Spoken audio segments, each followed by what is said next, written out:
குட்டி கதையொன்றை பார்க்கலாமா? கர்வமுள்ள ரோஜா. ஒரு அழகான தோட்டத்தில் ஒரு சிவந்த ரோஜா செடி வளர்ந்து வந்தது.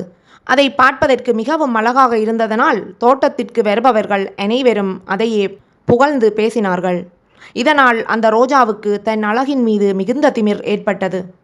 அந்த ரோஜா செடிக்கு அருகிலேயே ஒரு சப்பாத்தி கள்ளி செடி வளர்ந்து வந்தது.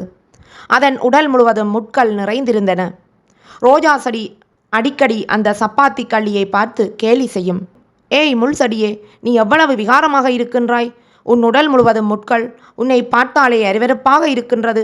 என்னை பார், நான் எவ்வளவு அழகாகவும் நறுமணமாகவும் இருக்கின்றேன் என்று அந்த ரோஜா திமிராக பேசும். சப்பாத்தி கள்ளி அமைதியாக, நண்பா, இந்த உலகில் படைக்கப்பட்ட ஒவ்வொரு உயிருக்கும் ஒரு காரணம் இருக்கின்றது. உருவத்தை வைத்து யாரையும் எடை போடாதே என்று மென்மையாகச் சொல்லும்.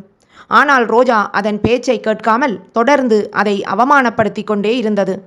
காலம் மாறியது. கடும் கோடை காலம் தொடங்கியது.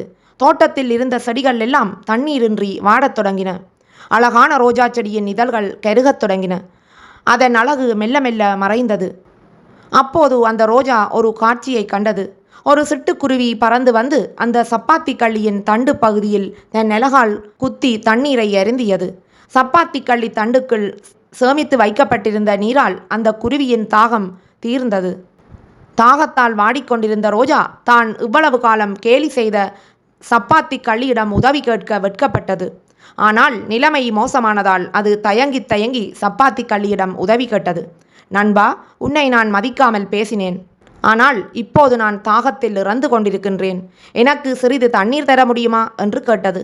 சப்பாத்தி கள்ளி சிறிதும் கோபப்படாமல், நிச்சயமாக நண்பா, நாம் அனைவரும் ஒருவருக்கு ஒருவர் உதவி செய்து கொள்ள வேண்டும் என்று கூறி அந்த ரோஜாவுக்கு தன் சேமிப்பில் இருந்த நீரை கொடுத்து காப்பாற்றியது. ரோஜா தன் திமிரை கைவிட்டு சப்பாத்தி கள்ளியிடம் மன்னிப்பு கேட்டது. கதையின் நீதி: உருவத்தை கண்டு யாரையும் எடை போடாதே. வெளித்தோற்றத்தை வைத்து கேலி செய்யக்கூடாது. நம்மிடம் இருக்கும் ஒரு சிறப்பை கண்டு திமிர் கொண்டால் ஒரு நாள் அதே திமிர் நம்மை வீழ்த்திவிடும்.